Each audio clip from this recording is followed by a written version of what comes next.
Recently, PSE&G applied to build a switching station in the West Ward. The plan was eventually denied by the zoning board after almost a year of public debate and strong opposition from residents. What policies and procedures would you implement to ensure residents have a voice in what happens in their neighborhoods while also creating a more efficient process?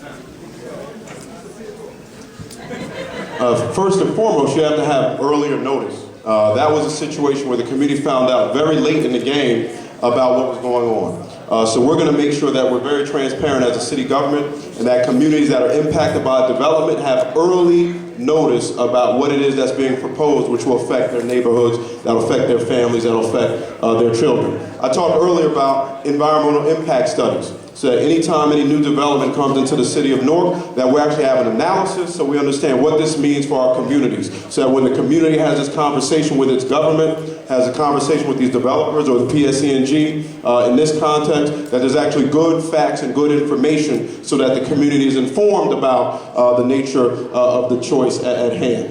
This was a situation where I think the city government simply wasn't on its job to make sure that the community is fully aware and apprised of what it is that's being affected their neighborhood. So we're going to demand early notice. We're going to demand transparent notice. We're going to want to put more information on the website. We want to use text messaging to get more information out to our communities so people can know early on. So you can literally text message people in those affected communities about what's happening in their neighborhoods. This is what other communities do.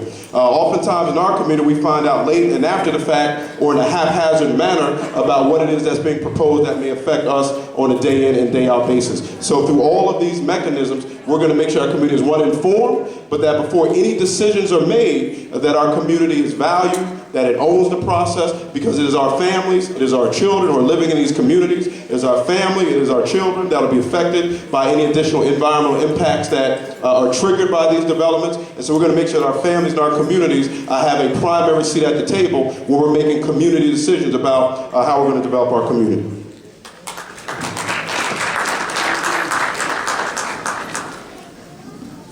So while an environmental impact study would have helped with the PSE&G process, there are many processes that happen in the city of Newark where the people do not know what's going on. A lot of development that's happening in the community that people do not know. In a previous debate, I said something about creating or talking about these area boards. Somebody said we don't need something new, but people who know about the history of Newark and been in Newark know that area boards already existed. It's not creating anything new. It's beginning to start talking about how do you bring area boards back in community neighborhoods where people have to, where the developers have to go before the people in that neighborhood first, not to get confirmation, but to give them information about what's coming into their neighborhood, what's coming into their development. Nobody in Chelsea and New York City is developing anything without the residents of Chelsea knowing what's going on in that neighborhood. That's the bottom line. So the residents of that community have to know immediately. That should be the first step on the process. The process in Newark works like this. The mayor, through strong counsel through our mayor, the Faulkner Act, the mayor makes and does all deals. He signs the deals. He makes all contracts. We approve them when they're done. So they talk to the mayor first. They come to the council next. After the council, they go to the people. Somewhere in between there, they might go to the zoning board, and somewhere around there, people may find out if the councilman decides to tell the community we're going to have a community meeting. The deals have already been made before the community meeting has even taken place. So it's important to put something in between that process, an area board or community organizations, if you will, to make sure that developers go to them first. As a matter of fact, before the right to speak at the city council meeting was taken away. People didn't have a right to speak at the council. I went down there with a few other community folks. I don't know where all these other people were, but I went down there with a few other community folks and was arrested.